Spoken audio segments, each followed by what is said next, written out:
práctica. Cada enfermedad es muy diferente unas a otras. Algunas tienen por problemas de genético una situación de deficiente producción de ciertos grupos de neuronas y eso nos manda a ciertas enfermedades, como la esquizofrenia, el trastorno bipolar. Hay algunas otras patologías también con base genética que afectan el desarrollo de otro tipo de neuronas y esto nos dan trastornos, por ejemplo, de déficit de atención, de autismo. Hay así varias patologías que se basan sobre todo en alteraciones de índole genético y hay una tendencia a transmitirse obviamente desde el punto de vista heredofamiliar. Sin embargo, hay muchas otras enfermedades que son causadas por trastornos que llamamos exógenos, donde faltó oxígeno transitoriamente o circulación cerebral o se rompió un vaso sanguíneo, situaciones muy frecuentes perinatales en el momento del parto y también cuando hay mucha fragilidad en los capilares cerebrales, como es en niños de bajo peso y prematuros. Entonces estos niños pueden tener sangrados cerebrales y daños en diferentes regiones cerebrales. Cuando hay falta de oxígeno, que le llamamos hipoxia, pues nos puede provocar también lesiones de muchos circuitos, de diferentes grupos de neuronas, etcétera.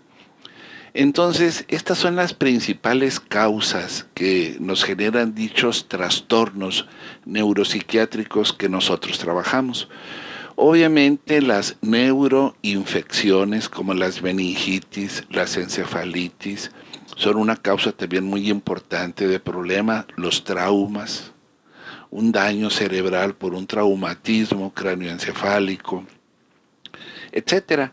Los tóxicos, cada vez hay una relación mayor también elevada con herbicidas, pesticidas, por ejemplo, nosotros trabajamos a muchos casos que están cerca de pozos petroleros en el área, por ejemplo, de Venezuela y tenemos mucha patología que nos da ciertos trastornos cerebrales que se pueden después diagnosticar como autismos, etcétera.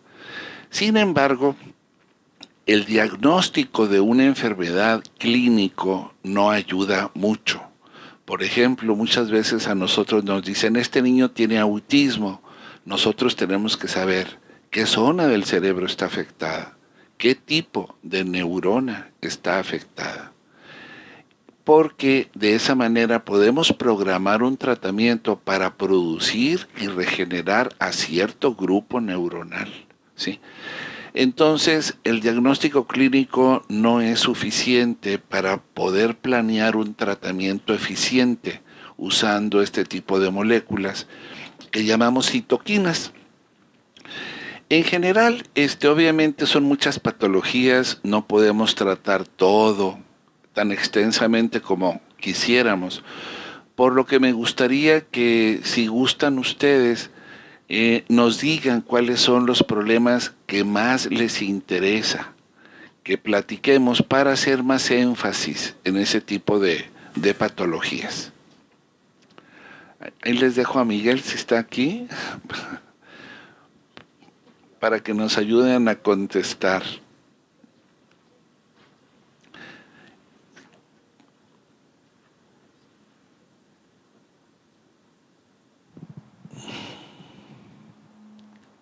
O tú pregúnteles usted, doctor Víctor, qué patologías les interesan más, porque hasta acá yo no alcanzo a escucharlas. Sí, adelante.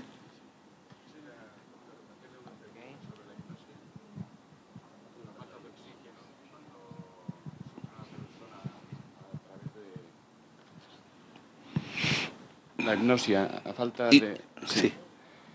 esa falta de oxígeno provocada por un traumatismo por accidente y se queda durante un exceso de tiempo sin la oxigenación cerebral. Ok.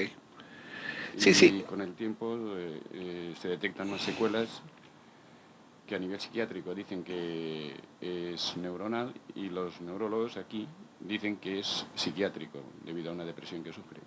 Ok, perfecto. Gracias. Sí, sí.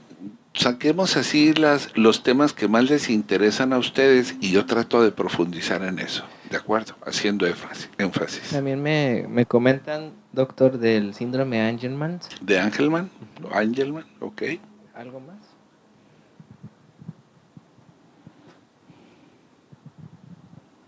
Buenas tardes, doctor. Adelante. Lo quería preguntar, en el caso de nuestra hija, nosotros queremos hacer las pruebas, pero nos han comentado que podría ser autismo. Ok. Y yo lo que me gustaría saber es, en el caso de hacerle las pruebas y que fuera autismo, si aquí, digamos, pueden ver realmente el grado, que si es muy grave, si es poco grave, y por eso nos interesa más el tema este. Muy bien. Contando que sea esto, claro. Ok, claro. Muy bien. A mí me interesaría el tema del TDAH y la epilepsia. De la epilepsia. Epilepsia y déficit de atención. Déficit de TDAH. atención. Sí. Perfecto. Muy bien. A mí me interesaría mi hijo tiene falta de material genético en un determinado cromosoma y que le causa un retraso en el desarrollo normal. Todavía no habla, ha caminado más tarde y bueno. ¿Qué edad tiene? Ahora va a hacer 3 años. 3 años, ok.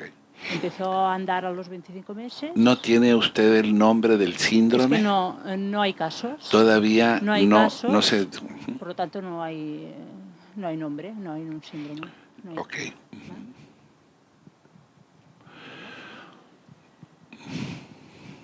Bueno, vamos a ir vamos a platicar de todas estas patologías. Vamos a hacer énfasis en lo que teníamos un poquito más preparado, que era autismo, pero lo vamos a tomar para que ustedes vayan viendo todas las alteraciones. De entrada, comentando, si alguien tiene un traumatismo cráneoencefálico, como comentó aquí el joven, y tiene una hipoxia prolongada, se sabe muy bien ahora que la hipoxia tiende a matar o a afectar muerte neuronal, se induce muerte neuronal, predominando en ciertos grupos de neuronas que son más frágiles. Esas neuronas se llaman GABAérgicas y la mayoría tienen función inhibidora. Esa es una situación. Cuando hay hipoxias prolongadas, también se pueden morir neuronas excitadoras, que son las principales que están constituyendo al sistema nervioso central. Inhibidoras y excitadoras son el 98% de las neuronas. Un 2% muy pequeño son grupos neuromoduladores que producen, por ejemplo, dopamina, que no se desarrollaron bien en el déficit de atención. Cuando hablamos de déficit de atención son varios subtipos, pero podemos decir que es una función del lóbulo frontal poder poner atención. Y ese lóbulo frontal, si se daña, nos da un tipo de déficit de atención donde tenemos mal formado o afectado por cualquier razón y tenemos un déficit de atención. El segundo grande grupo es que las neuronas que prenden a ese lóbulo frontal, que producen dopamina, si no se desarrollan bien, nos dan otro grupo de déficit de atención.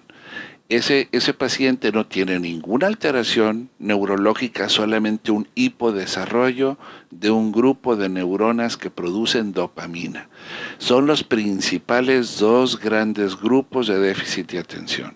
Sin embargo, hay otras zonas del cerebro que colaboran con la atención, como es el lóbulo parietal, que es el que le envía la información al lóbulo frontal, y cuando se afecta produce un tipo diferente de déficit de atención que le llamamos hemi-inatención, porque hay una negligencia. Si esta zona está afectada, lo que ocurre en mi hemisferio izquierdo por fuera, yo casi no lo detecto. Entonces tengo una negligencia. Si el daño es en el otro lado, la negligencia aparece en el lado derecho, por ejemplo. Pero ese es un tipo más raro. de déficit de atención. Cuando hablamos de déficit de atención, nos enfocamos en los primeros dos grupos. Cuando hay un traumatismo y una hipoxia, falta de oxígeno prolongada, podemos tener muerte neuronal en diferentes regiones. Y por supuesto que puede aparecer sintomatología neuropsiquiátrica como la depresión, que ya platicaremos también un poco sobre esto durante lo que vamos a hacer. Lo vamos a hacer esto que les estoy mencionando solamente como una introducción. Cuando se pierde material genético, hay muchos genes que están involucrados en la formación del cerebro. Unos producen neuronas y otros favorecen la migración de la neurona hasta el sitio que le corresponde en el estadio adulto. Si yo tengo afectados ese material genético, se afectó y me involucró a genes que desarrollan el cerebro, que son muchos, yo voy a tener una mala formación del cerebro. Y entonces tenemos que tener un apoyo para acercarnos a lo óptimo, aumentando y favoreciendo el desarrollo cerebral de los mecanismos que están involucrados en eso. Entonces, en general, eso sería como una manera de introducción. También sobre autismo, los diagnósticos de autismo actualmente engloban a muchas diferentes enfermedades. Nosotros podemos tener muchas diferentes patologías o enfermedades por diferentes razones. Unas son genéticas, diferentes unas de otras, que se diagnostican como autismos. Otras tienen traumas o lesiones cerebrales y se diagnostican como autismos. Pero en general, todos los autistas se dividen en tres grandes grupos. Una lesión parietotemporal, predominio izquierdo, pero también puede ser derecha, se lleva el 64% de todos los casos con diagnóstico de autismo. Lesiones de esa zona o mala formación de ese cerebro. El segundo grande grupo, alteración frontal, predominio derecho. Nos dan un grupo importante de autismos que antes se diagnosticaban como PDD, Pervasive Developmental Disorder.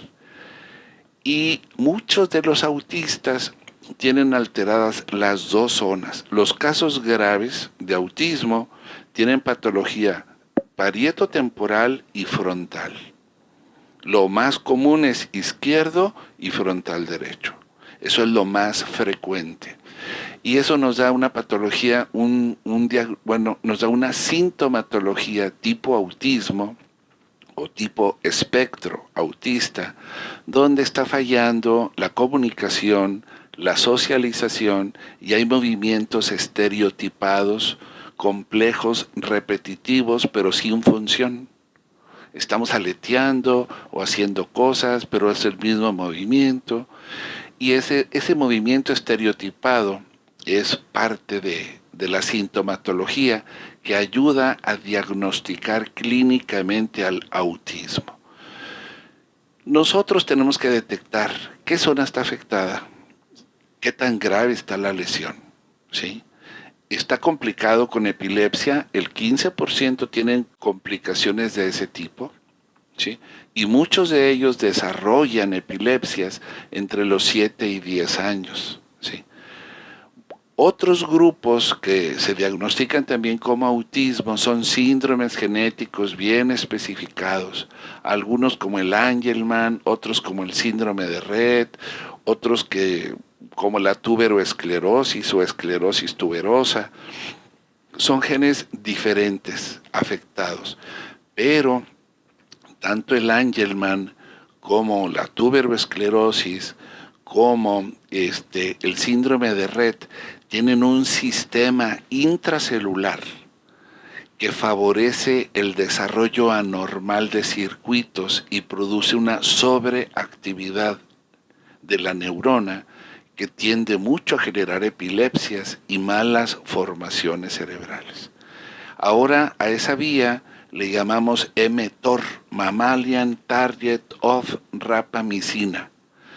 Esa Mammalian Target of Rapamycina es un grupo de enzimas que están conectados a otro que se llama PTEN y que están regulados por varios genes.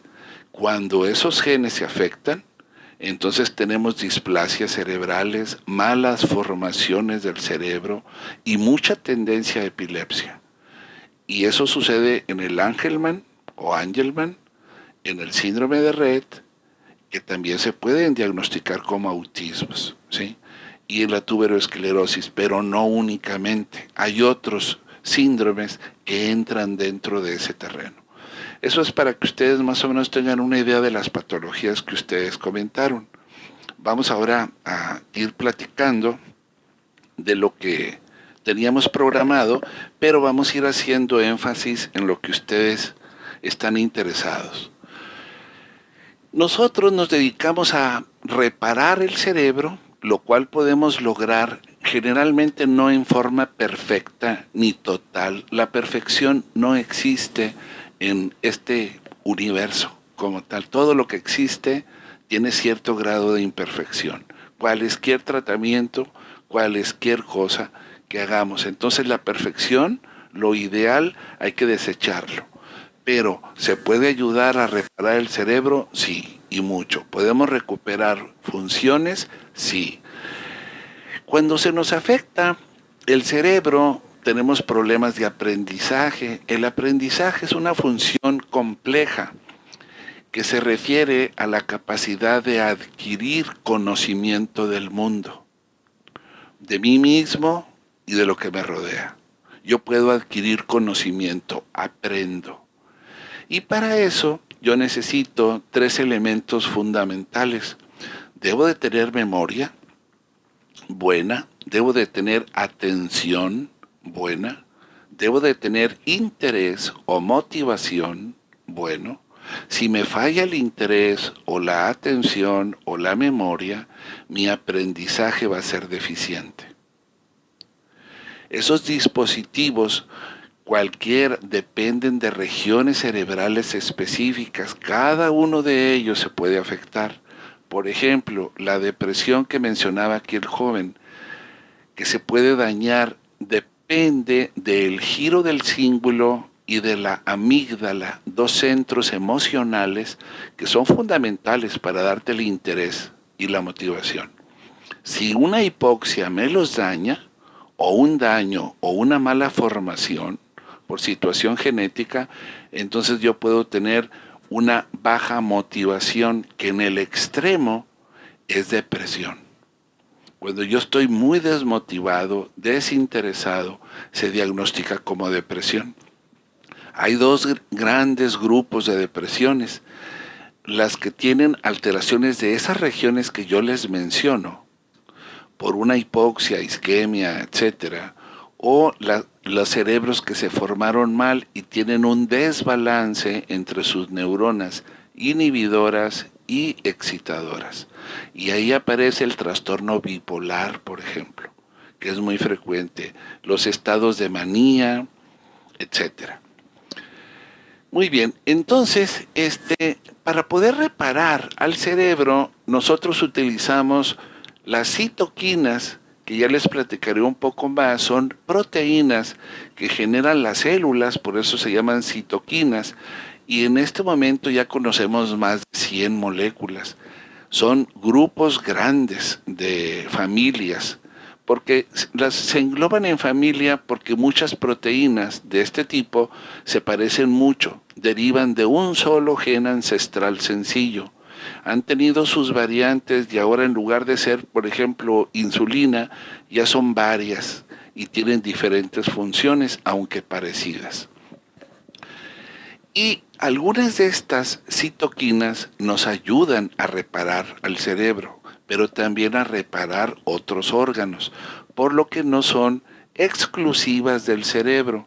Las citoquinas son una arma fundamental para la regeneración de tejidos, incluyendo cerebro, pero podemos hablar también de riñón, de páncreas, de hígado, ¿sí?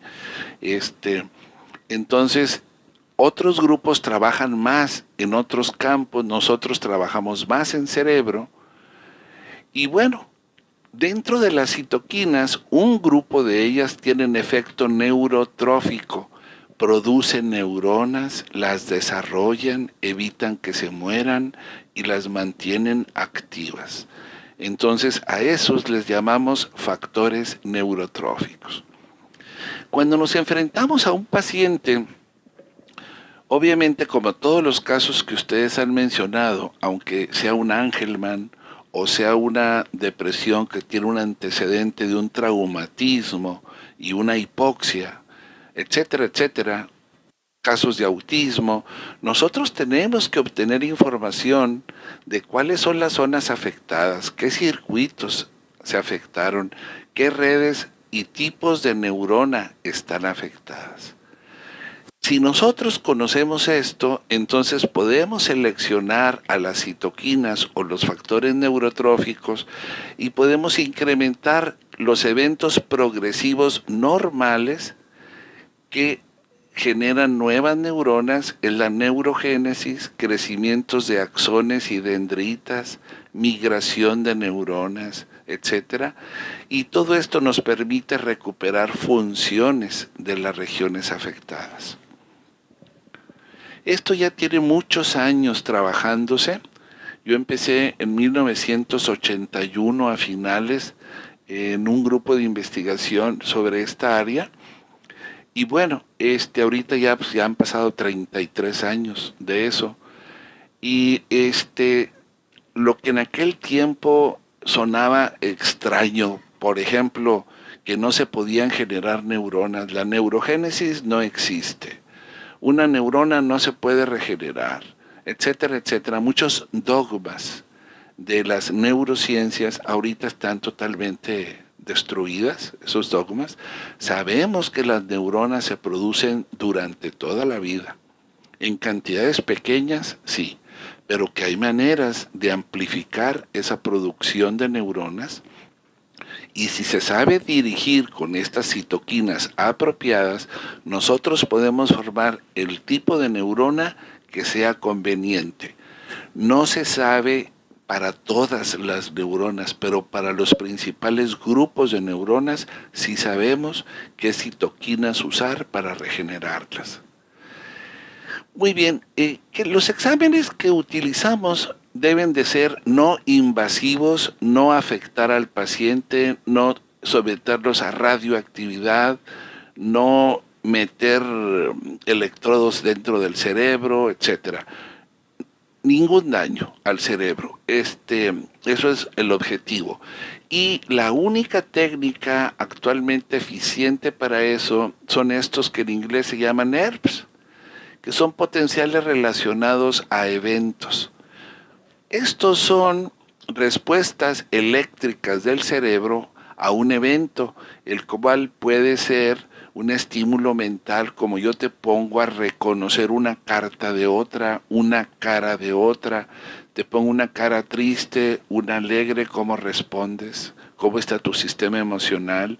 Te doy una palabra, te doy una incongruencia semántica y cosas así, y yo voy viendo cómo comprendes, cómo atiendes, cómo memorizas, cómo tienes tu proceso lógico, generas ideas apropiadamente o no, cómo trabaja tu cerebro cuando tienes que guiar un ratón o un mouse hacia un punto específico, cómo está tu planeación de movimientos, etcétera, etcétera. Y esto entonces nos da una posibilidad muy alta de entender lo que está pasando.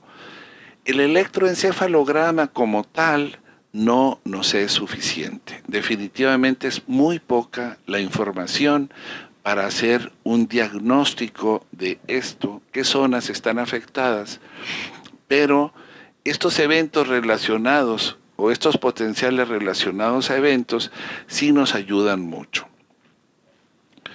Y son muy útiles en estas enfermedades neuropsiquiátricas. La P300 es uno de los exámenes más importantes que hacemos y la potencia de bandas relacionada a eventos es muy útil para todo lo que les he venido mencionando.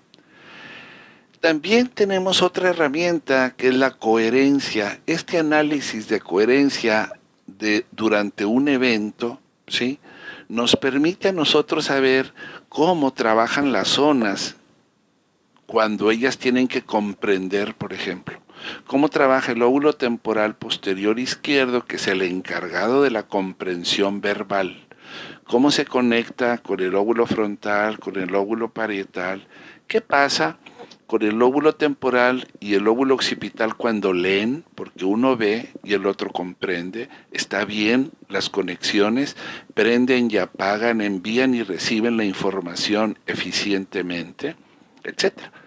¿Cómo trabaja el lóbulo frontal cuando le damos una orden para que se enfoque y se concentre? ¿Cómo trabaja en un niño que tiene una lesión del lóbulo frontal? ¿Cómo trabaja en un déficit de atención por un mal desarrollo de neuronas dopaminérgicas? ¿O cómo trabaja en uno normal? ¿O cómo trabaja en un trastorno bipolar? Son diferentes patologías, diferentes tipos de respuestas. Y todo eso nos permite a nosotros conocer qué tipo de neurona, si es la neurona inhibidora la que está afectada o es la neurona piramidal, etcétera. Entonces ya verán ustedes que en los esquizofrénicos, pues esto hay una alteración muy importante, los bipolares también, en el déficit de atención, y entonces hacemos un diagnóstico, qué tipo de circuito está afectado, en dónde está afectado, qué tipo de neurona está afectada, y eso nos permite seleccionar a las citoquinas o factores neurotróficos apropiados.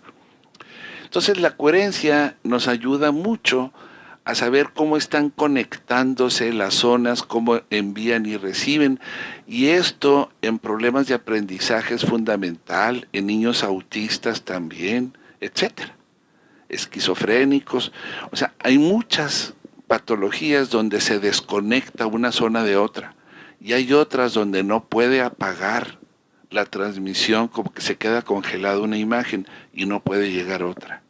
Entonces son diferentes fallas del cerebro por diferentes situaciones neurobiológicas. Por ejemplo, aquí este es un paciente con autismo, y si nosotros estudiamos, el grupo normal está en rojo. Y vemos al paciente autista que en esta región P3 o parietal izquierda, la respuesta en negro, que es el paciente, está muy baja. Mientras que en el temporal izquierdo se ve bien. Aquí le están ustedes viendo una respuesta buena, esa zona está sana. Pero este parietal no trabaja, ni el central. Entonces estas tres zonas están dañadas, ¿sí? ¿Y qué hacen? Con esta zona yo integro la percepción. Un autista, antes se hablaba de psicosis infantil. ¿Y qué es una psicosis? Es cuando yo no puedo percibir a la realidad. Y esta zona recibe la información visual, lo que yo veo, lo que yo comprendo, lo que yo siento, lo que yo oigo, y entonces yo al oír, sentir, ver, percibo la realidad. Y si esa zona que integra toda esa función está destruida o dañada, no lo percibo. Y al no percibirlo bien la realidad, pues tengo una psicosis infantil. Era el diagnóstico que se usaba hace 30 años en autismo. Entonces, el grupo mayor de niños autistas tienen problemas en estas regiones. Por lo tanto, no se están dando cuenta que ahí hay una persona, cómo lo ven a los ojos, cómo socializan con él, cómo hablan y establecen una comunicación si la zona está afectada. Entonces, por ejemplo, vean el parietal derecho. Esta es una respuesta normal, el occipital derecho normal, pero ese negro, véanlo aquí, está dañada esa zona. Y entonces este es uno de los casos típicos de autismo. Esto es lo normal. Este es el niño autista en una región específica parietal izquierda. Aquí vemos así diferentes zonas donde tienen problemas en esa región que les hemos venido mencionando. Muy bien. Muy bien, entonces aquí es otro caso, también con autismo, donde el daño más grave está en la región temporal. Este temporal izquierdo se encarga de oír y colabora esta región a hablar. Y esta otra región se encarga de comprender lo que me dicen. Si yo tengo lastimada esta región, vean lo que el negro aquí no existe, aquí está normal, normal, normal, normal. ¿Qué va a pasar con este caso? Tiene una patología de lenguaje grave. No puede hablar y no comprende lo que le dicen. ¿Por qué? Porque está dañado. El temporal, lo normal en rojo, el paciente en negro. Definitivamente tiene un daño ahí. Se le diagnostica también como autista.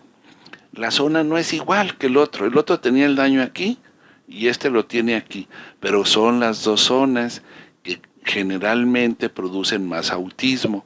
Este niño tiene una patología del lenguaje mucho más grave que el otro, pero tiene mejor contacto visual y puede socializar mejor. El otro podía medio comprender un poco, pero no puede tener contacto visual, no socializa, etc. Se parecen mucho, pero no son iguales. Cada caso es así. No todos los autistas son iguales, más bien ninguno. Cada quien tiene sus particularidades, pero esas son las dos zonas que más se dañan en este tipo de casos. Ahora, les he platicado yo de los tratamientos, voy a entrar más a fondo. Hay varias citoquinas, nosotros hemos estudiado muchas en estos más de 30 años. El HGF o Hepatocyte Growth Factor produce neuronas inhibidoras. El FGF o Fibroblast Growth Factor produce neuronas piramidales o excitadoras. Son los más importantes. El Stem Cell Factor mueve células madre desde la médula ósea y produce neuronas en el cerebro, pero no las diferencia mucho, aunque se va más a neurona excitadora. Por lo tanto, estos dos trabajan neuronas excitadoras o piramidales. El Granulocyte Colony Stimulating Factor o factor estimulador de colonias de granulocitos produce muchas neuronas también a partir de células madre y hace equipo con HGF. Cuando el daño es global, perdimos todas las neuronas, tanto inhibidoras como excitadoras, nunca todas porque sería equivalente a muerte, pero tengo una pérdida muy importante, entonces se usan los 4. Estos van a producir neuronas excitadoras y estos dos neuronas inhibidoras. Damos el tratamiento, por ejemplo en este caso, y el rojo que era antes, ustedes ven que estaba muy bajo, después de tratamiento ya tiene actividad. Son nuevas neuronas trabajando en la zona lesionada. Y eso, ahorita vamos a explicarles cómo trabajan y cómo hacen cada una de ellas para ayudar. Aquí vemos antes de tratamiento en rojo, después de tratamiento en negro. Esto son tratamientos a largo plazo, estos resultados los están viendo un año después de tratamiento. Ya tenemos un avance muy grande por la experiencia. Casos de autismo medianamente severos o severos, no menos de 3 años de trabajo. Patologías de lenguaje suaves, podemos sacarlas en 1 año y medio. Problemas de aprendizaje, más o menos en 1 año y medio. Daños severos, 3 años. Muy bien. Esta es la prueba que nos va diciendo cómo se va conectando el cerebro y enviando información. La zona que aparece aquí en blanco es la que está siendo evaluada, cómo se conecta y desconecta de todas las demás regiones. Aquí está la frente, aquí está el temporal izquierdo, temporal derecho, occipital, parietales. Entonces esta zona, si ustedes lo ven, está ya prende y apaga muy bien. Cuando empezó el tratamiento, esto no podía apagar. Cuando hay conexión pero no apaga, no hay diferenciación entre una zona y otra, y cada región del cerebro tiene que ser diferente en función a la vecina, aunque sea muy cercana. Cuando no lo hace, como es este caso, y este es porque no hay neuronas inhibidoras que apaguen la transmisión y se queda arriba. Está congelado. Esta zona no está comunicándose con estas dos, porque hay neuronas inhibidoras que faltan y no pueden apagar para que llegue una nueva información. Apagan y llega una nueva. La que manda la información es la excitadora, la que apaga la inhibidora. Y entonces después de tratamiento ya ven ustedes que los casos están apagando y antes no apagaban. Ese es cómo se van seleccionando las citoquinas. Ahora, cuando nosotros hemos hecho 2 estudios muy grandes de niños autistas. El primero lo hicimos con 200 niños, esto se hizo en el 91-92, hace muchos años, y este se hizo hace 8 años, más recientemente. Los 2 estudios han dicho lo mismo. La región parieto-temporal izquierda es la más afectada en el 64% de los casos. La región frontal derecha es la más afectada en el 40% de los casos. Si ustedes suman 64 y 40, ellos son más de 100%. ¿Por qué? Porque un 20% tiene daño entre los dos. Está aquí y está acá. Y la región temporocentral izquierda, que se encarga de hablar y de pronunciar, son las zonas que van a mover a las neuronas que están movilizando los músculos para poder pronunciar de faringe y laringe, y también está dañada en un grupo muy elevado. Entonces, llegan a ser arriba del 43%. Entonces, estas son las patologías, las zonas más afectadas en los niños autistas. Cuando estudiamos con la coherencia del electro, por ejemplo, este temporal anterior que está con frecuencia afectado, vemos que está desconectado de todas estas zonas. Esto es lo normal. Aquí el grado de conexiones se ve en la prueba de coherencia de esta zona y está exageradamente conectado con estas dos. Esto es lo normal. Ustedes ven esto y esto excesivo. Hay una regla en las neuronas. Una neurona, cuando está en proceso de formación, está recibiendo las citoquinas que yo les menciono.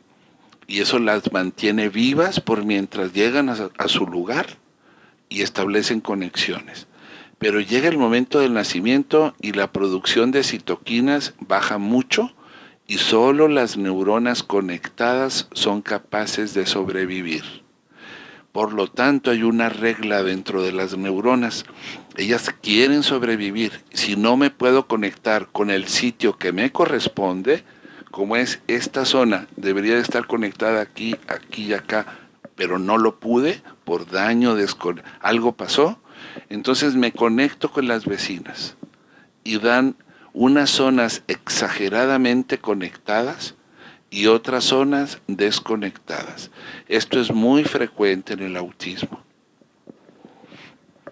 Aquí vemos nosotros el paciente autista que está desconectado. El grado de conexión es mucho más bajo que los normales, otras zonas.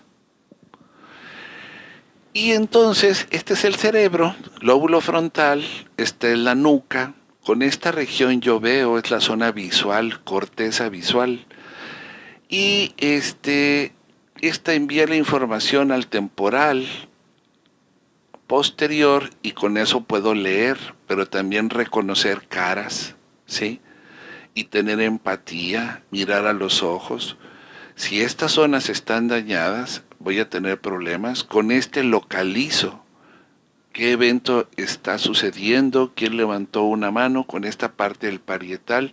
Pues estas dos son las más dañadas en los autistas. Si ustedes tienen dañada la zona que localiza El contacto visual es eso, localizar, fijarme, ¿sí? Y luego poder leer y reconocer caras, qué está pasando afuera de mí, entender que tengo otra persona, otro niño, etcétera. Y si está dañado esta región, voy a tener problemas con esas funciones. Los lenguajes expresivos se afecta esta región temporal, anterior y frontal, frontolateral. Yo no puedo pronunciar, tengo trastornos del lenguaje expresivo. Se me afecta toda esta región y tengo una parálisis cerebral.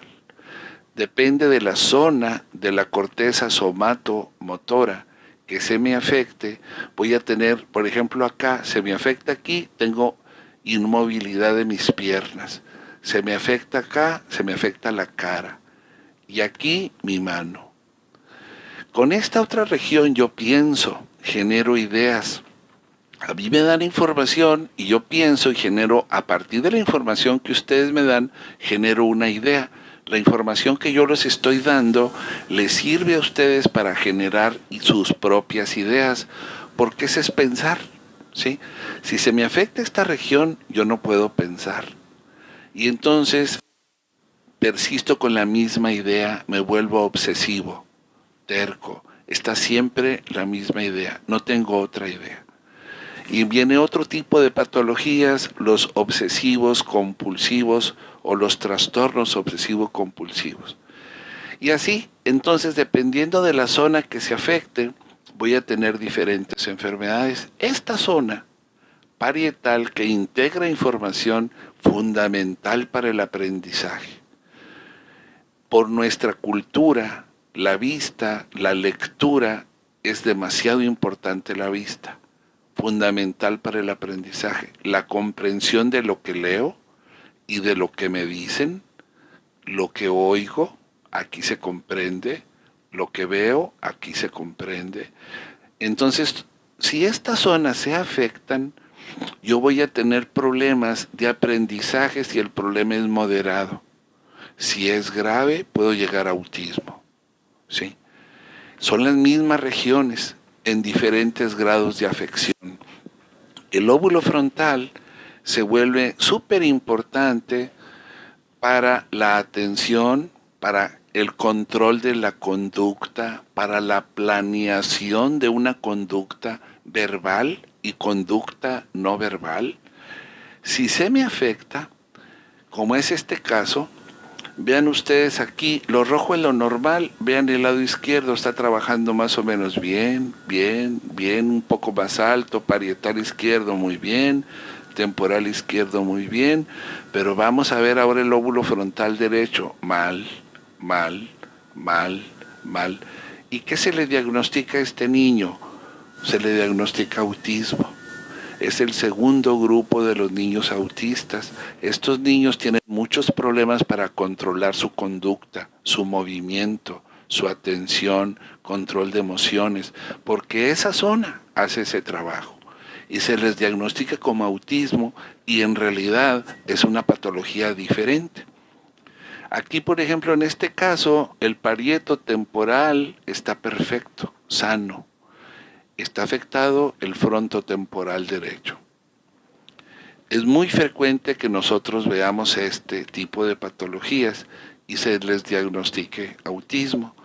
Las conexiones, por ejemplo, en ese paciente, en un sujeto normal, ese lóbulo frontal derecho, frontolateral derecho, prende y apaga bien con todos sus vecinos, se conecta más con los cercanos y va bajando. Con los de distancia, va disminuyendo, está menos conectado con los lejanos, eso es economía adecuada de un cerebro.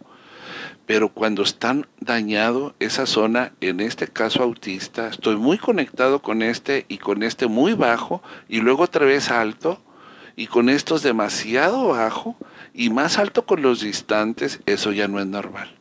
Esta zona perdió las conexiones con toda esta región. Ese daño frontal es muy diferente, obviamente, a un sujeto normal en conexiones, en actividad, etc. muy desconectado de unas zonas, esto es lo normal. Ese lóbulo frontal, les decía, pues tiene muchas funciones, controla el movimiento también visual, es fundamental esto para la atención y para el contacto visual. La atención es demasiado importante porque si yo me enfoco en algo, en uno de ustedes, muy intensamente, la cantidad de información que entra a mí de esa persona es muy alta y mi memoria va a ser mejor. Si yo no me enfoco, nomás paso así la vista, mi memoria va a ser muy mala. O sea, la atención es fundamental para tener una buena memoria. Y si voy a almacenar información, necesito tener una buena memoria, pero necesito también una buena atención. ¿Sí? Entonces, lesiones en estas regiones pues nos producen todo ese tipo de patologías.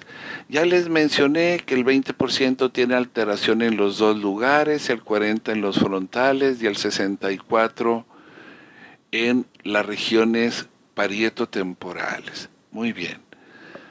Muy bien. Ahora, los estudios de coherencia nos dicen que hay muchas desconexiones entre diferentes regiones.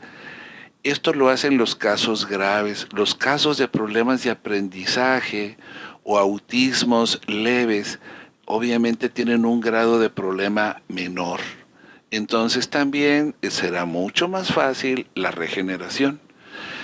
Cuando nosotros vemos que están desconectadas las zonas, estas neuronas piramidales que ven ustedes aquí son neuronas excitadoras o piramidales, también se llaman principales, están en la segunda capa de la corteza, son las que envían las conexiones de corteza a otra zona de la corteza.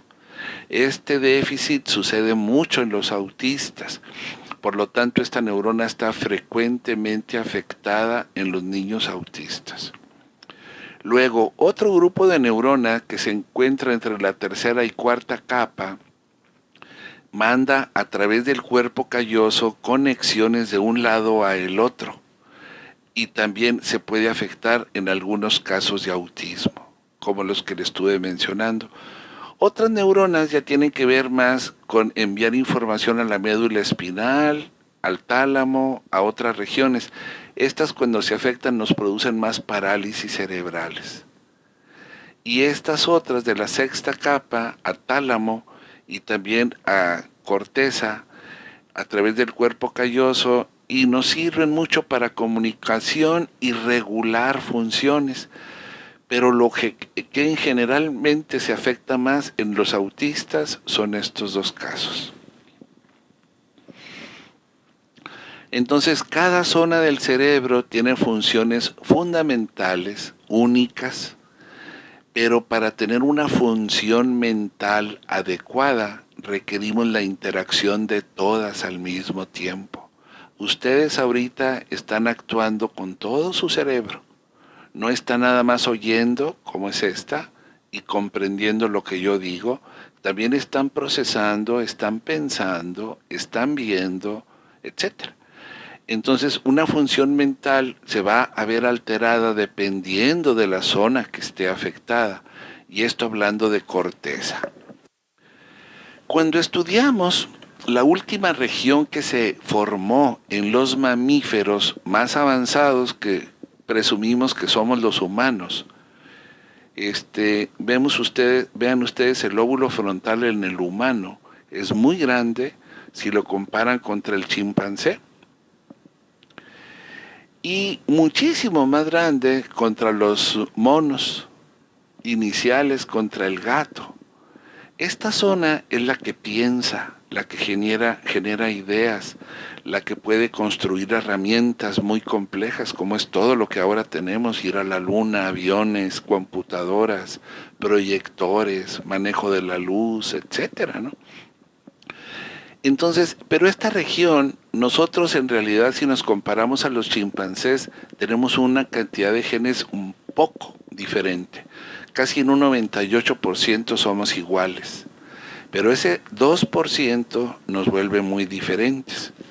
Y nos permitió a nosotros tener una expansión cerebral sobre todo del lóbulo frontal, muy importante. Este gen, el HAR1F, aquí ustedes lo ven completo. Cuando vemos algunos segmentos en el chimpancé, este segmento es mucho más pequeño que en el humano. Tenemos apenas la especie humana más o menos 150,000 años de existir. Para algunos 200, para otros 100. Somos muy recientes. Algo pasó que nos convertimos de chimpancés a humanos y tuvimos una expansión muy importante de nuestro lóbulo frontal. El gallo, que es pariente de los dinosaurios, que estamos hablando de hace 400 millones de años de distancia con nosotros y con el chimpancé, solo varió en 2 bases púricas o pirimídicas en su secuencia del ADN. Es muy poco. Esto lo hace en forma natural la historia o las mutaciones genéticas normales, pero entre el chimpancé y nosotros existen todas estas diferencias. Entonces es ahí donde se pone a pensar la gente, ¿cómo puede ser posible que haya tanta diferencia en ese gen entre nosotros y el chimpancé? Y por eso somos mucho más inteligentes y tenemos mucho más lóbulo frontal. ¿Quién es el culpable de esto? ¿La evolución natural o alguien metió mano? No sabemos, pero nos pone a pensar. Y curiosamente, este lóbulo frontal tiene que ver con las funciones dorsolaterales prefrontales, ¿sí?, que controlan las emociones, la memoria, la atención y la motivación, ¿sí? Este giro del cíngulo estaba ya formado, pero ahora lo controlamos mejor, y esta región orbitofrontal también se ha desarrollado mucho, y entonces controlamos nosotros las emociones. Cuando hay una hipoxia cerebral, un traumatismo, y se nos daña la amígdala, o el giro del cíngulo, como comentaba aquí el joven, entonces podemos tener ese tipo de depresión. Yo me esperaría, en el caso que él menciona, alteraciones de estas regiones, porque son las zonas que controlan a la amígdala. No creo que sea la amígdala la afectada, porque es muy resistente y está en el centro del cerebro, ¿sí? Pero las zonas que la regulan y la controlan, que son estas, es muy probable que se hayan dañado por esa hipoxia.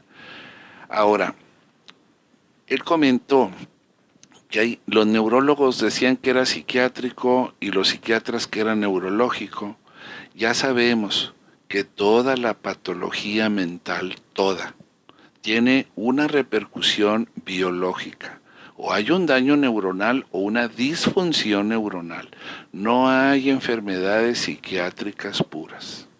Eso ya se acabó. Está bien asentado en todo el campo de la neuropsiquiatría. Siempre hay una repercusión biológica. Aquí, en este caso que él menciona, seguro hay problemas en cualquiera de esta región mencionada. Ahora, el hecho de que se haya formado muy recientemente también toda esta región, esto lo que les comentaba, todos los procesos mentales derivan de procesos cerebrales.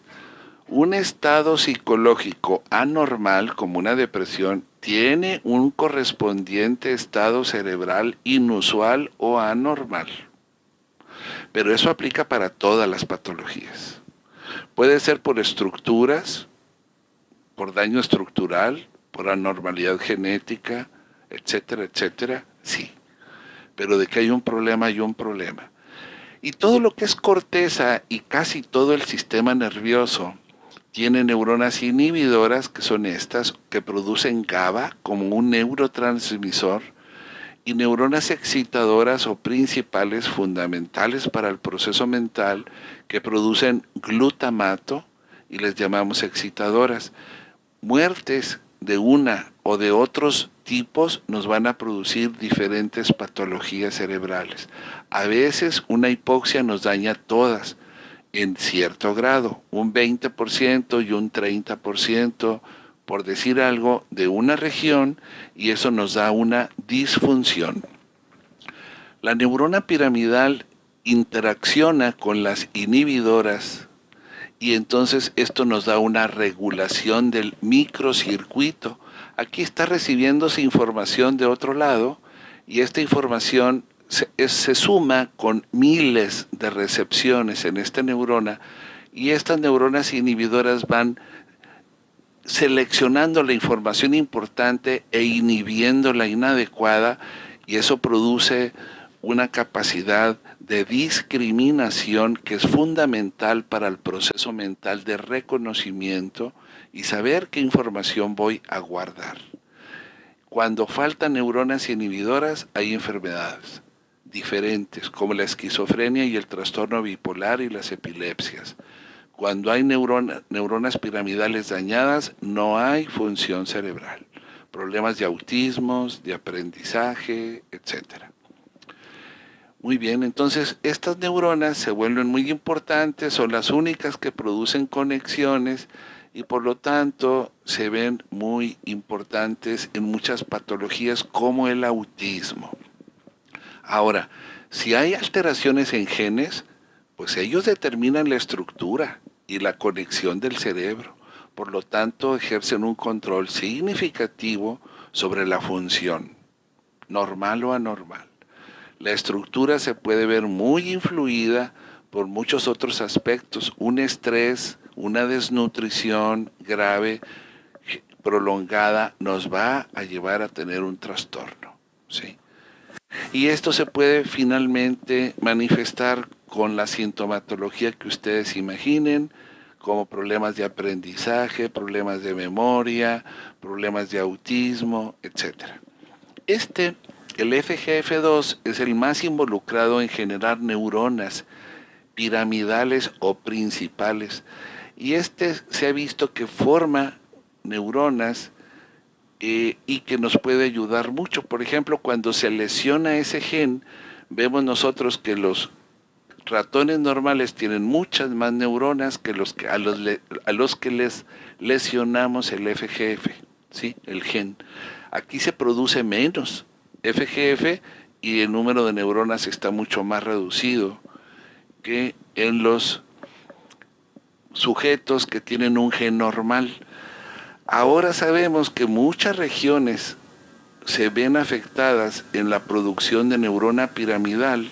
Por ejemplo, ustedes aquí ven los normales y los que tienen lesión del gen que produce el FGF2, mucho menos neuronas. Normales, mucho menos. Pero las neuronas inhibidoras no piramidales o Cal-binding no se afectan. Ese es otro tipo de neurona. Entonces, ese no necesita al FGF. El FGF es fundamental para el desarrollo de estas proyecciones, axones. Cuando falla el FGF2, vean ustedes cómo es mucho menos el desarrollo. Véanlo aquí sin FGF2, con FGF2. El número de neuronas reducido y mucho menos desarrollado. Con FGF, sin FGF. El grupo de neuronas mucho más reducido, un lóbulo frontal así nos va a dar ciertos grupos de autismo, un parieto temporal así nos va a dar autistas o problemas de aprendizaje. Entonces, diferentes regiones se ven afectadas cuando hay falta del FGF o de su gen. Perdón.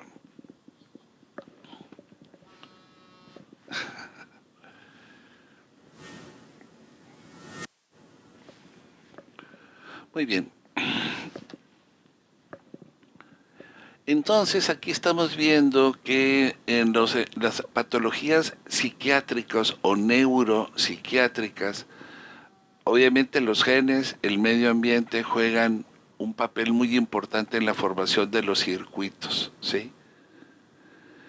Entonces, cuando hay disturbios, como es en el FGF, que es una de las proteínas que nosotros usamos, pues tenemos un problema muy serio en el desarrollo cerebral, que nos puede dar autismos, problemas de aprendizaje, de déficit de atención, de conducta, etcétera, etcétera.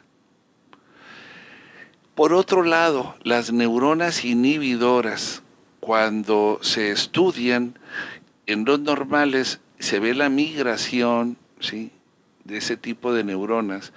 Se ve que llegan muy bien a la corteza frontal. Aquí están. Pero en los esquizofrénicos esa migración es muy deficiente. El número de neuronas que llegaron a la corteza es mucho más reducido que en los sujetos normales. Y se empieza a estudiar y se compara que en los esquizofrénicos el número de neuronas inhibidoras es mucho más bajo que los normales, pero muchas depresiones mayores también tienen deficiencia y también los trastornos bipolares. Hay varias clases de neuronas inhibidoras. Las dos son inhibidoras, parvalbumin y calbindin. Hay otra que es la calirretinin. También están afectadas. Entonces, el control tiene muchas más neuronas GABAérgicas o inhibidoras que estas patologías.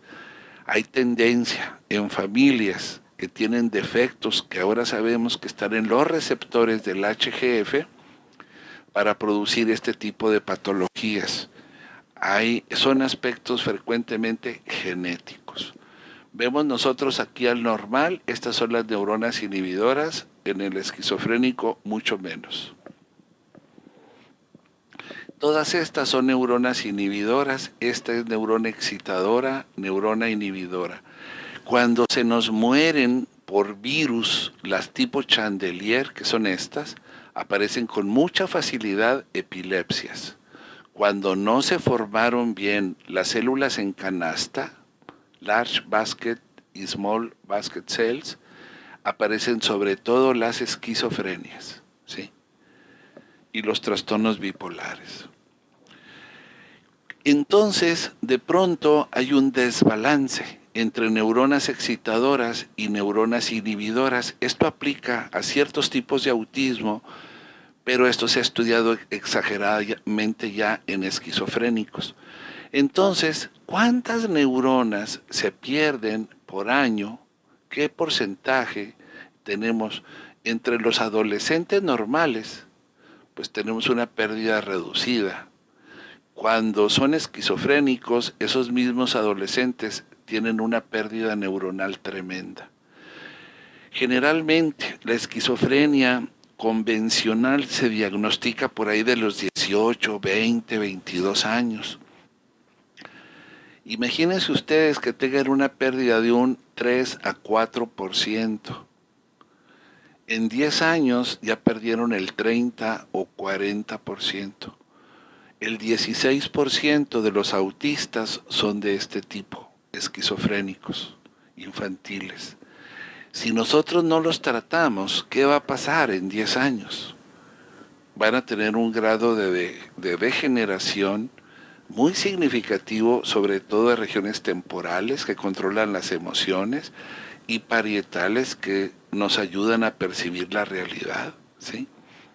Entonces, obviamente vamos a tener un deterioro muy severo.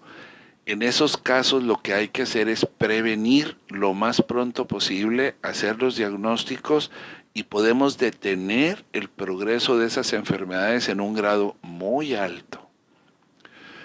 Ahora, hay otros grupos de neuronas que son muy importantes para lo que hemos estado platicando, que son las que producen dopamina. Esas son un grupo muy pequeño de neuronas, unos núcleos que ustedes ven aquí, muy pequeños, y que mandan sus axones a diferentes regiones, y eso nos permite controlar la atención, la emoción, el pensamiento, la memoria y otras conductas. Sobre todo están las del tegmento, tienen que ver mucho con atención, memoria y motivación. Las de la sustancia nigra, estas tienen que ver con el control del movimiento. Nos permiten a nosotros tener un control fino muy apropiado. Son las que se mueren en el Parkinson, pero las que se afectan más en los déficits de atención son estas A10 del tegumento, y ese no se han desarrollado bien, no llegan bien al lóbulo frontal y no hay daños. Les hace falta desarrollarse a esas neuronas apropiadamente para conectar bien al lóbulo frontal y poder tener una buena atención. Pero así está también los centros de la memoria. La corteza entorrinal es muy importante para la memoria, y la amígdala para el manejo de las emociones y motivación. Cuando estas neuronas están muy bajas, yo tengo muchos casos de este tipo, tenemos muy baja motivación, muy baja memoria y muy baja atención. Y entonces hay que desarrollarlas. Durante mucho tiempo no teníamos con qué desarrollarlas, pero ahora ya tenemos un grupo importante de factores que están involucradas en eso. Haciendo una conclusión hasta aquí, la corteza frontopolar o prefrontal córtex, ¿verdad? Es muy importante para atención prolongada, inhibir la distracción, dividir la atención, ¿sí? Otras regiones como la parietal asignan recursos para la atención, pero esta corteza es demasiado importante para también controlar la conducta. Si yo no tengo buena esta región, yo no puedo controlar mi conducta. De pronto ya golpeé, lastimé a alguien y ya me arrepentí al día siguiente o una hora después, pero no pude inhibir mi conducta. Entonces es porque no está funcionando bien a esa situación. Y por lo tanto esa corteza frontal pues tiene que ver con distracción, con olvido, con impulsividad, con mala planificación, con hiperactividad locomotora, y que bueno, podemos decir esto lo tiene el déficit de atención, pero si el problema es grave y es autismo o PDD. Y las citoquinas pues nos van a ayudar entonces a desarrollar neuronas, favoreciendo la neurogénesis, la migración de las neuronas, crecimiento de axones y dendritas, formación de conexiones y formando más neurotransmisores, y nos van a evitar la pérdida de neuronas, la muerte, la pérdida de vías. Por sí mismo, el cerebro está produciendo. Un sujeto normal tiene un valor que permite una buena proliferación. Cuando se mete en estrés, entonces tenemos nosotros una disminución en la proliferación. Y cuando le damos entrenamiento de aprendizaje y actividad física, subimos mucho la generación. Esto es muy importante hacerlo en todos nuestros pacientes. Y los pacientes que no tratemos nosotros, la actividad física, la terapia, entrenamiento de aprendizaje es fundamental. También van a sobrevivir muchas. Las neuronas se forman, pero no todas sobreviven. Van a sobrevivir más si tenemos ese tipo de entrenamiento. El estrés nos las va a matar más rápido. Ahora se sabe que en el cerebro tenemos varias regiones que tienen células madre. Estas son células madre. Ahí están en nuestro cerebro, todos los días se reproducen, dan origen a otra célula madre y a una progenitora neuronal. Esa progenitora se convierte en neuroblastos y van a repoblar a las zonas que lo requieren. Cuando hay una lesión en el cerebro, varios de esos neuroblastos se van a la zona a reparar a la zona afectada. Pero la capacidad de generar neuronas y de ir a reparar la zona dañada está muy limitada ya en el humano, pero en todos los mamíferos. Podemos amplificarla y de eso se trata el tratamiento. Entonces, por ejemplo, aquí el ejercicio produce más neuronas, mejora el aprendizaje, Esto, la potenciación de largo plazo, tiene que ver con la memoria. Entonces vemos nosotros aquí neuronas que se están formando, aquí se marcan como color rojo, porque se tiñen con este Neun N, es un marcador específico para neuronas nuevas. Estas son neuronas nuevas en ratitas que están corriendo y en estas que son flojas. Necesitamos estar en actividad intelectual y física. La diferencia es muy significativa. Dentro de las citoquinas más eficientes para sobrevivir neuronas, formar neuronas, tenemos otra vez los ya mencionados, el HGF para inhibidoras, FGF para excitadoras, pero este GDNF para las de la dopamina. Este nos ayuda mucho para ciertos tipos de depresión como el que mencionó el joven, para déficit de atención de este tipo, etcétera. Hay muchos otros factores. Nosotros no usamos todos, solamente algunos. Esto es cuando damos FGF2, el desarrollo neuronal es muy significativo in vitro, en cultivo neuronal, sin tratamiento, mucho más reducido. Y la generación de neuronas, otra región muy importante es el giro dentado del hipocampo. Cuando no les damos tratamiento, estos son los puntos negros, son las nuevas neuronas que están formándose ahí. Cuando damos tratamiento, aumenta mucho. Entonces, el FGF aumenta tremendamente la producción de neuronas también en la zona subventricular, comparado a sin tratamiento. Llegan al bulbo olfatorio muchas más neuronas que sin tratamiento. Entonces, definitivamente, el efecto del FGF2 incrementa la neurogénesis. Está perfectamente demostrado que podemos aumentar esa cantidad. Este FGF es fundamental para neuronas piramidales. No tiene efecto en neuronas inhibidoras GABA. No tiene efecto. Ya se los mencioné. Pero el HGF, vean cómo hace que migren neuronas inhibidoras, que es TUG1 en neurona, calbinding inhibidora. Aquí ven ustedes muchas más neuronas surgiendo con tratamiento que sin tratamiento.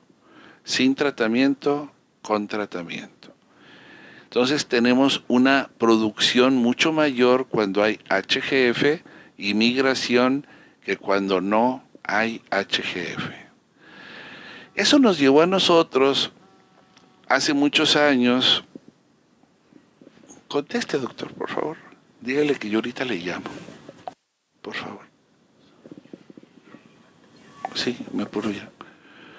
Entonces, hicimos unos trabajos muy importantes que se presentaron en congresos mundiales. Hemos presentado muchos trabajos a nivel mundial en muchos lados, en Japón. Se presentó en Serbia. Y ahí se demostró que el HGF ayudaba mucho a evitar la actividad epiléptica. Me apuraron porque vamos un poquito tarde, nos vamos a ir un poquito más rápido. Entonces la actividad convulsiva baja mucho cuando reciben tratamiento, comparado a cuando no reciben tratamiento. Entonces, por otro lado, hemos aprendido de que la combinación de factores da mucha mayor potencia. Es cuando se combinan varios factores, la producción de neuronas, la migración, etcétera, es mucho mayor que uno solo. Todo esto nos ha ayudado a que los resultados sean mejores. Ahora, aún después de lesiones cerebrales, por ejemplo, un infarto, las citoquinas ayudan a la recuperación facilitando la proliferación de nuevas neuronas que vienen de la médula ósea. Entonces ven ustedes aquí la lesión cómo va disminuyendo con tratamiento de factor estimulador de colonias de granulocitos y el factor de células madre o stem cell factor. En combinación, vean ustedes solo el granulocito cómo va bajando el tamaño del infarto y no sucede sin tratamiento. La combinación de los dos factores aumenta mucho la producción de neuronas y son una herramienta muy importante para poder ayudar a reparar las lesiones cerebrales. Vamos a ver unos detallitos nada más de otras patologías. Sí. Sí, ok.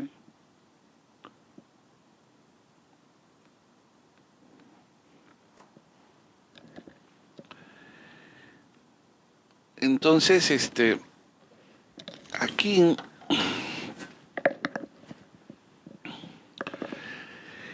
se vio que un 16% de los autistas era similar a los esquizofrénicos y ellos tenían una deficiencia de neurona GABAérgica. Este es el comportamiento en la prueba de coherencia de los esquizofrénicos y de los autistas tipo esquizofrenia. Valores elevados, planos, esto es lo normal, suben y bajan. Acá no, arriba siempre, ¿sí? Vean esto, en el autista tipo esquizofrénico o en el esquizofrénico es exactamente igual y esto es lo normal, porque faltan neuronas inhibidoras. En los autistas se ven también voltajes muy elevados tipo esquizofrénico. No sucede así en el esquizofrénico ya mayor porque ya está muy destruido su cerebro. No hay el parietal y todo se ve normal, solamente voltajes excesivos. Es una enfermedad diferente. Esquizofrénico o autista similar a esquizofrénico, temprano, normal. Entonces, esto ha llevado pues al desarrollo de los tratamientos, por ejemplo aquí antes, después, utilizando FGF, Stem Cell Factor, no había trabajo, ya tenemos. No había, ya tenemos. Y esto nos ayuda mucho a recuperar funciones. Esto era lo que había antes, esto es ahora con ese tratamiento. Antes, después, el negro, véanlo, ya igual al normal, que es el control sano. Se puede hacer mucho ya en la regeneración. La perfección, yo insisto, no existe, pero mejoras muy importantes sí existen. Muchos se pueden curar o acercarse mucho a lo normal. Muy bien, entonces, con lo que platicábamos del Angelman, les comentaba yo que esos genes tienen una alteración, me voy a ir un poco rápido hasta esa parte.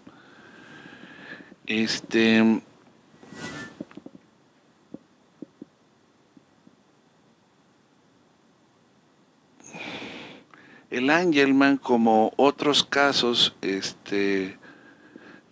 tienen mucha tendencia a generar epilepsia. No todos los casos son iguales, pero muchos de ellos, nosotros tenemos varios casos, son muy agresivas, epilepsias muy agresivas, y se debe a que las neuronas inhibidoras no son suficientes para controlar a las excitadoras.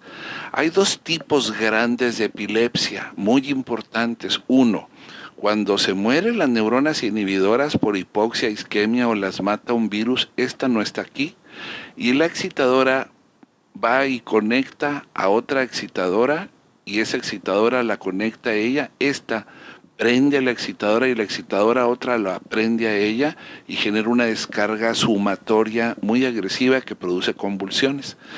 Aquí en este caso el problema es la pérdida de neuronas inhibidoras GABAérgicas.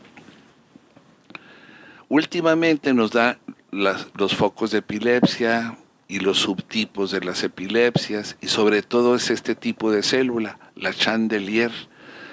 Pero existe esta situación.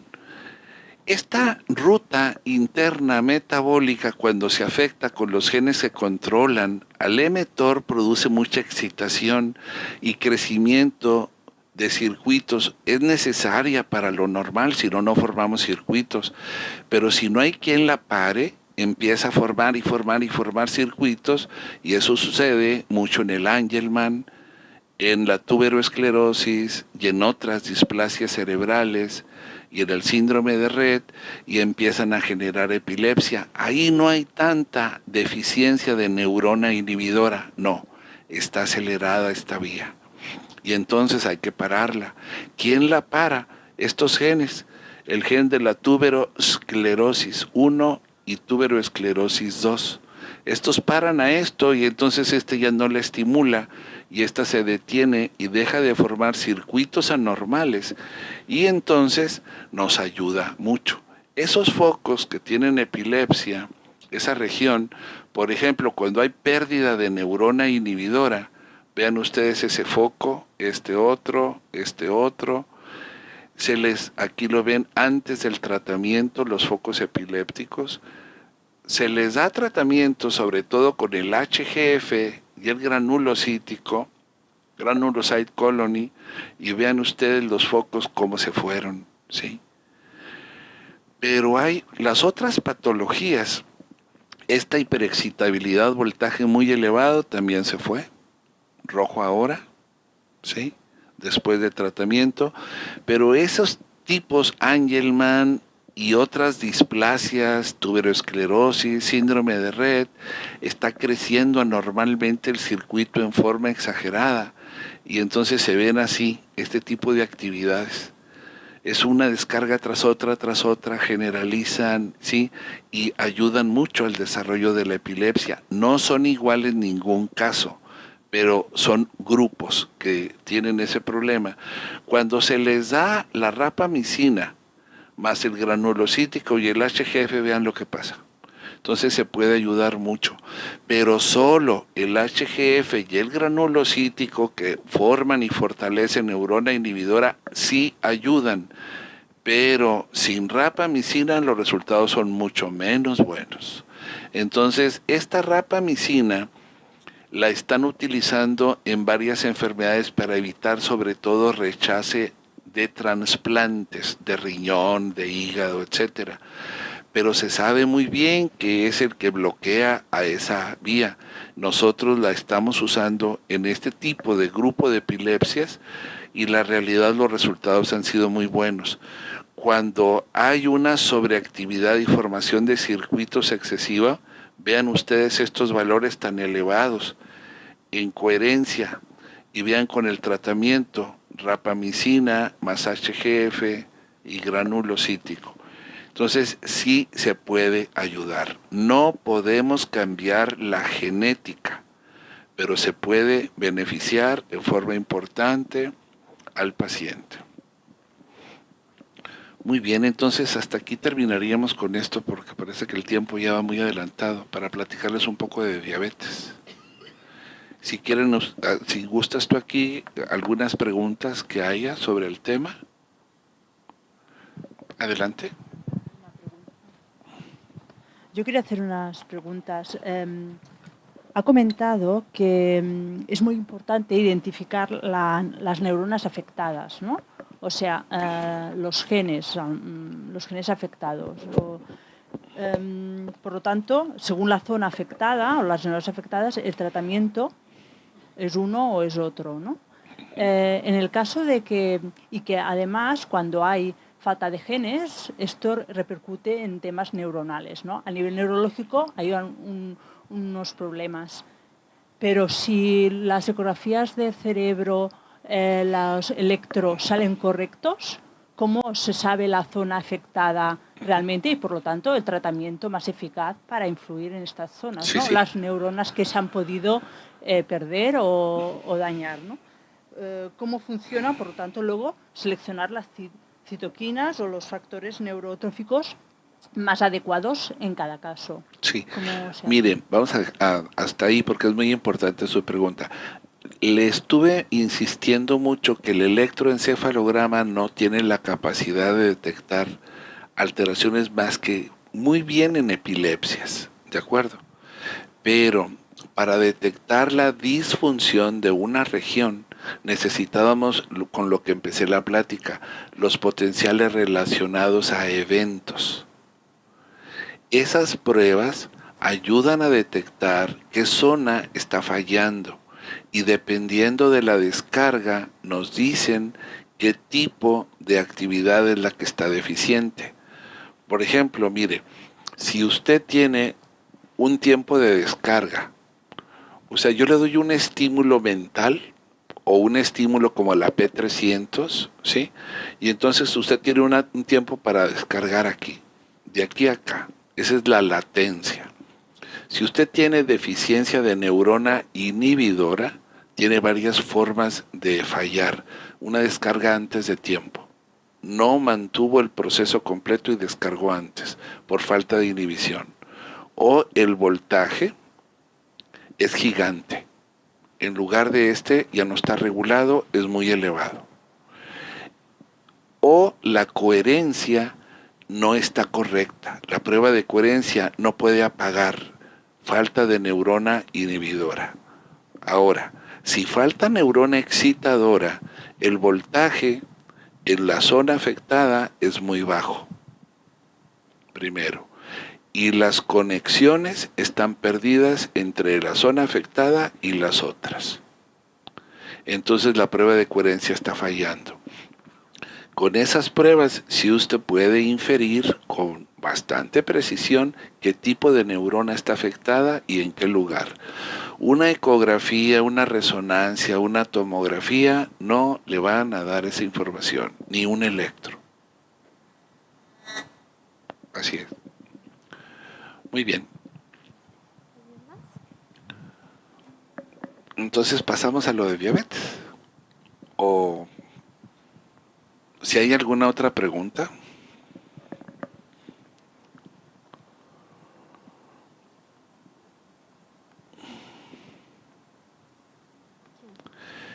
En el campo... Hola, doctor. Sí.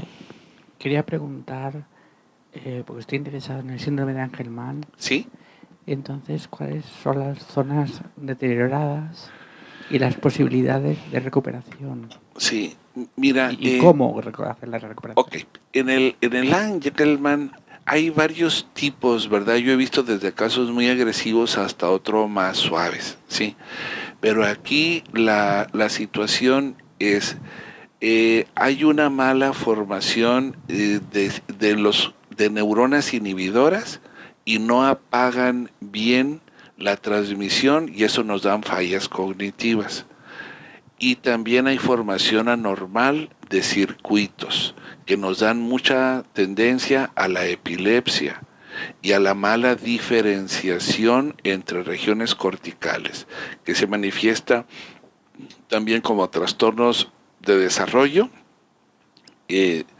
neuropsicológico en general, puede afectar lenguaje, puede afectar a varias funciones, pero hay mucha tendencia a la epilepsia por la formación de los circuitos.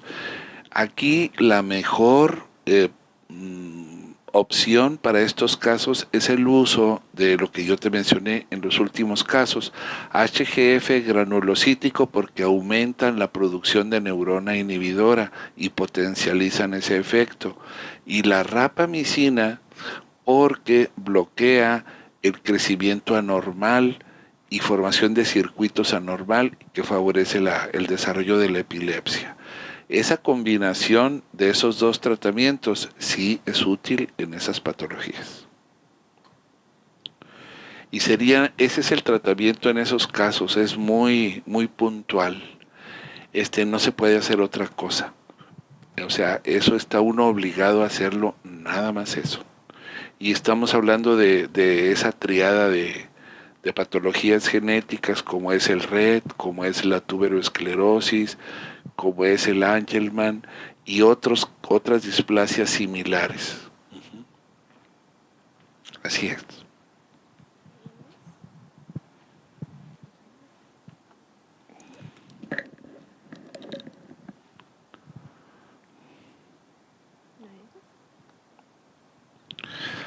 Muy bien. Les voy a comentar que yo estudié medicina, terminé mi carrera, me fui a hacer mi especialidad y me sentí frustrado y me volví investigador. Ese fue mi camino. No podíamos hacer casi nada. Y entonces me metí a biología celular, biología experimental, y yo tomé 4 proyectos: diabetes, mellitus, lesiones cerebrales o afecciones del sistema nervioso central, cirrosis hepática y degeneración de cartílago articular. Fueron mis proyectos que tomé y empecé a trabajarlos todos. Después fui profesor de neurociencias, profesor de biología experimental, y tenía yo muchos alumnos y los ponía yo a investigar varias cosas. Tenía que ponerlos en un proyecto, ¿no? Hacía grupo de 4 y me desarrollaban un proyecto. Yo obviamente los entrenaba y les enseñaba qué teníamos que hacer, etcétera. Pero eso me hizo que entonces yo trabajara varios proyectos. Uno de ellos, que trabajé muchos años, fue diabetes. Y después me concentré mucho más en el cerebro porque nos iba bien, en la regeneración cerebral. Y me tomó más tiempo y dejé un poquito a la diabetes de lado, después lo retomé y tenemos ya otra vez muchos años trabajando en diabetes. Y bueno, vamos a hacer un resumen muy pequeño de lo que es diabetes para que ustedes se den cuenta y cómo se junta la diabetes con patología cerebral. Muy bien, entonces, aquí vamos a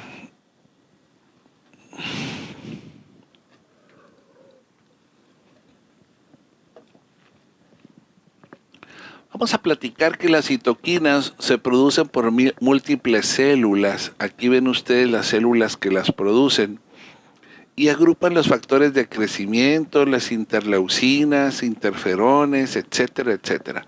Estimuladoras de colonias.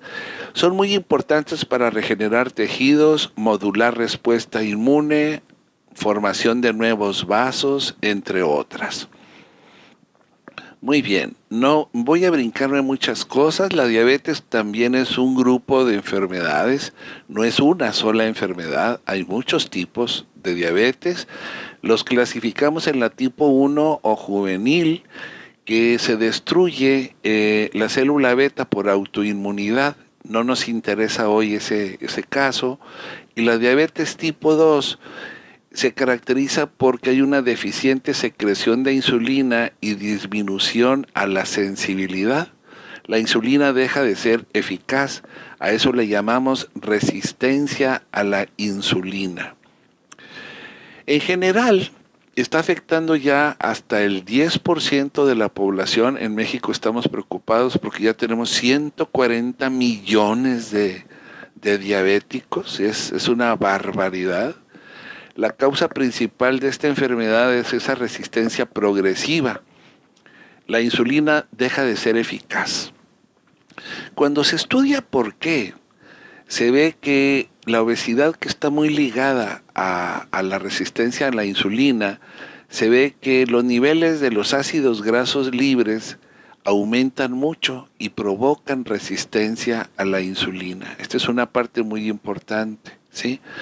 Esos ácidos grasos libres inhiben el efecto de la insulina, la bloquean, evitan la síntesis de glucógeno, no se puede almacenar, no se puede usar, y entonces en los obesos que no tienen predisposición a la diabetes, ellos compensan esa resistencia aumentando la generación de células beta y produciendo más insulina, pero el diabético no lo puede hacer. Este es un ácido graso libre que se almacena en triglicéridos. Eso no lo hace bien el diabético en la mayoría de los casos y se acumula mucho en sangre y produce la resistencia. Varios tipos de ácidos grasos libres hay.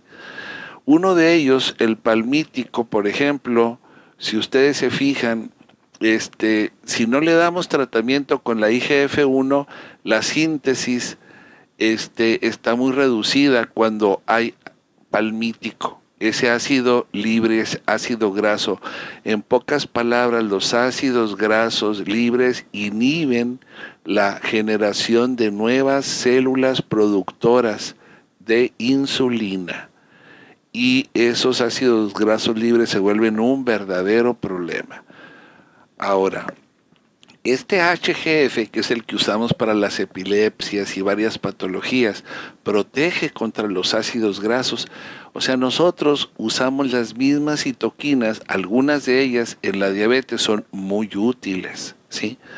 Entonces, este HGF nos ayuda mucho a evitar la muerte de las células beta que producen insulina y nos ayuda mucho a evitar el desarrollo de la diabetes. La administración del HGF previene esos efectos sobre la viabilidad o sobrevivencia celular, ¿sí? Y cuando se da HGF, mientras hay ácidos grasos libres, free fatty acids, es capaz de prevenir la fragmentación nuclear e inhibir la muerte. Entonces se vuelve un elemento muy importante. Por ejemplo, aquí, ¿qué tanto se nos reproducen las células que generan insulina cuando nosotros les damos estos niveles de glucosa? Si nosotros a los controles estamos viendo que se producen 68, eso es un nivel bastante bueno, ¿sí? Cuando damos ácidos grasos libres se producen solamente 30, o sea, baja la producción de células beta de páncreas, pero le damos HGF más ácidos grasos libres y rescatamos el nivel. Entonces el HGF es capaz de prevenir en forma importante. Por otro lado, se ha visto en los diabéticos que hay un grupo de macrófagos que les llamamos nosotros activados, tipo 1, que aumenta mucho cuando se gana peso. Este es el sistema o tejido adiposo, tejido graso. En los obesos hay muchos macrófagos activados y producen estas interleucinas 1 beta y 6 y producen inflamación y resistencia a la insulina. Este es otro segundo problema. Esa cantidad de producción de los factores que producen inflamación aumenta la resistencia a la insulina, producen inflamación y bajan la sensibilidad y tienen mucho que ver con la diabetes. Esas interleucinas proinflamatorias se vuelven un problema y se producen en altas cantidades en el tejido graso del diabético. Mientras que cuando nosotros no tenemos inflamación, la adiponectina aumenta la sensibilidad a la insulina, también la produce el tejido graso, pero disminuye su producción en los obesos. Esta adiponectina es muy importante para mejorar esa función. La resistencia a la insulina asociada a la obesidad se compensa en los obesos porque aumentan la producción de células beta, pero el diabético no puede hacerlo porque tiene una falla. No puede aumentar la producción de células beta. De esta manera, el hígado también juega un papel muy importante porque la hormona de crecimiento lo estimula a que produzca este factor, la IGF-1, que es muy importante para producir células beta. Cuando el hígado falla, como sucede en muchos diabéticos que tienen un hígado graso, esa hormona de crecimiento se vuelve muy potente porque no le hace caso el hígado y no produce la IGF-1 y eso genera resistencia a la insulina. Entonces vean ustedes aquí, resistencia a la insulina porque la hormona de crecimiento aumentó mucho. Porque no hay IGF-1 que bloquee la producción de la hormona de crecimiento. Esta falla hepática es muy necesario resolverla en los diabéticos. Ahora, esa IGF-1 está muy baja en los diabéticos. ¿Y qué hace la IGF-1? Hace que se reproduzcan las células beta que producen la insulina. Entonces, baja IGF-1 porque el hígado no la produce, nos trae un problema muy grave porque nos baja el número de células beta productoras de insulina. Este HGF, fíjense bien lo que hace, aumenta la producción de células beta. En los ductos pancreáticos hace que se diferencien de células madre a células pancreáticas que producen insulina. El HGF junto con la beta-celulina potencializan la generación de nuevas células beta a partir de las células epiteliales de los ductos pancreáticos. Estas son las herramientas para enfrentar. Por un lado, tenemos un hígado que está fallando. ¿Qué sucede cuando está dañado? El riñón, el pulmón y el vaso le producen HGF y se genera una reparación, ¿sí? Se repara el hígado. El HGF es el arma más importante para la diabetes. Por otro lado, cuando está bajo el HGF, un factor que se llama de transformación o TGF en inglés, Transforming Growth Factor, la traducción es mala, factor de transformaciones no se escucha bien en español. Entonces, cuando este sucede, inhibe el crecimiento, mata células y produce fibrosis, ¿sí? Cuando aumentamos esto, se compensa y evita la muerte, hay crecimiento de hepatocitos, de células beta y degrada la fibrosis. Entonces es muy importante la suplementación con HGF para favorecer, resolver la fibrosis, reparar epitelios, reclutar células madre y tener una recuperación de la función perdida. Ese HGF es muy útil para ayudar a reparar a los hígados, que es una de las fallas que tiene frecuentemente el diabético. La complicación más frecuente y más grave, la esclerosis renal, la ayuda a reparar. La fibrosis pulmonar también la ayuda a reparar. Es una herramienta realmente importante. Aquí ven ustedes, hay muchos estudios que se han hecho, obviamente se hacen inicialmente en animales, pero ayuda a reparar la cirrosis, también evita la inflamación que les decía que es una de las causas de reparación, de resistencia a la insulina.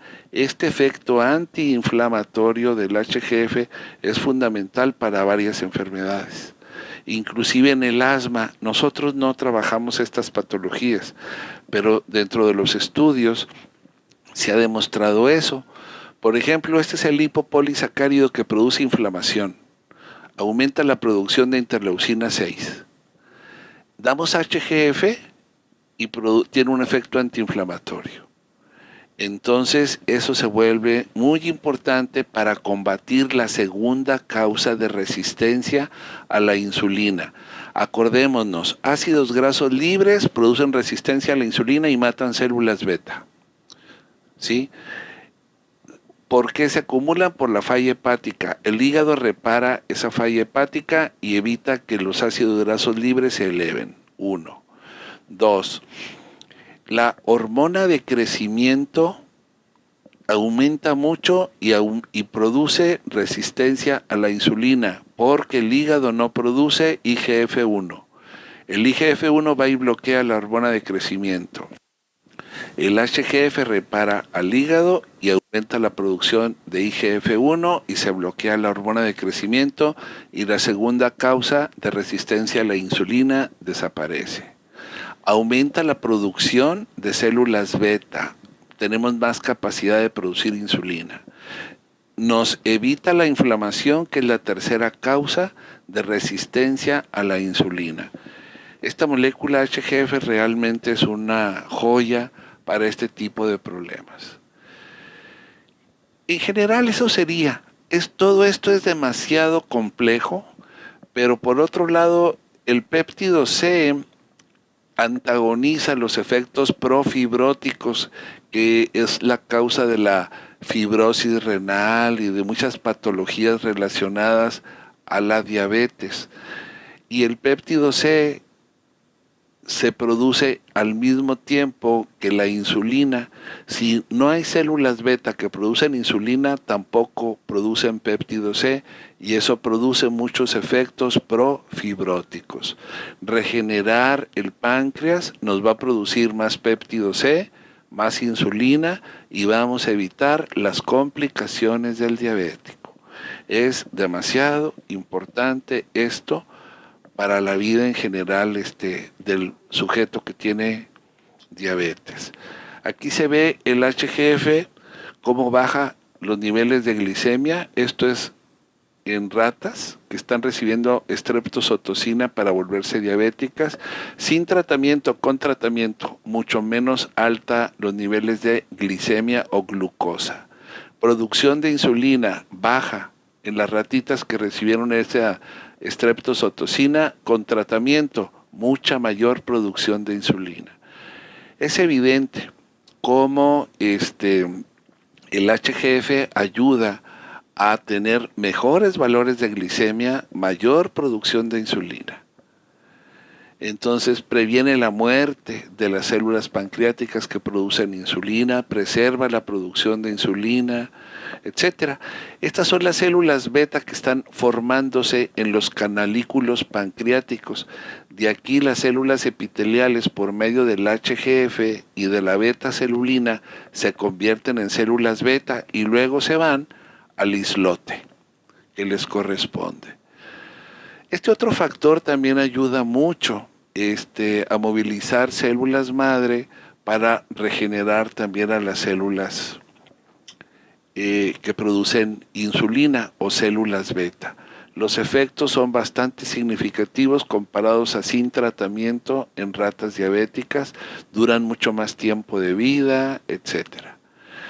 Y en general, el diabético, adolescentes diabéticos y el diabético presenta una pérdida del volumen del hipocampo y de la corteza prefrontal que hemos estado hablando, y nos dan un tipo de demencia, pérdida de la memoria, etc. Entonces, la diabetes es bastante peligrosa y hay que evitar su desarrollo. Aquí vemos nosotros la pérdida neuronal en el diabético más el factor de células madre, preserva mucho, ¿sí? La muerte de neuronas en los diabéticos es mucho más alta y baja con el factor de células madre y todos los que venimos mencionando. El mejor tratamiento que nosotros hemos logrado integrar es con HGF, IGF-1 y granulocítico. Las respuestas nos dan mucha mayor sobrevivencia en los animales de experimentación a largo plazo. Estos trabajos se hicieron hace ya muchos años. Sin tratamiento, la pérdida de la vida en las ratas es muy rápida. O sea, nosotros a la tercera semana ya tenemos nada más un porcentaje muy, muy bajo, de un 15-20% de ratas vivas. Mientras que con los tratamientos, solo el granulocítico nos da una sobrevivencia importante, la IGF-1 sola, el HGF mejor que los otros dos, pero juntos los tres, mucho mejor. Entonces es la combinación que se usa para la regeneración, en este caso del páncreas, y evitar la resistencia a la insulina, que es el principal problema. Aquí vemos grupos de pacientes diabéticos antes, a los 30 días, a los 60 días, cómo van disminuyendo sus glicemias, los promedios, cómo van bajando. En 2-3 meses se ven cambios claros, cambios a un año son muy importantes, las mejoras son muy significativas. Esta es la hemoglobina glicosilada. Cuando se empieza el tratamiento, después del tratamiento ya muy cerca de valores normales, avances muy importantes, 3-4 meses después ya los cambios son muy significativos. Y repito, estas son las 3 citoquinas que se usan en el diabético. Aquí vemos la producción de insulina o péptido C, que es conjunta. Al inicio, el que recibe tratamiento a los 3 meses, a los 6 meses, niveles significativos en la producción de insulina. Por lo tanto, todos estos casos tienen que ir bajando su tratamiento de antidiabéticos en general, ya sea insulina o hipoglicemiantes de varios tipos. Aquí vemos en los que tenían resistencia a la insulina, valores muy elevados, cómo van bajando. Eso nos habla de que la resistencia a la insulina disminuye y ya no tenemos que producir tanta insulina, porque ya es más efectiva, porque ya combatimos a los ácidos grasos libres, a la hormona de crecimiento y a la inflamación. Ese es así un resumen rápido de todo el mundo de la diabetes. Si tienen alguna pregunta.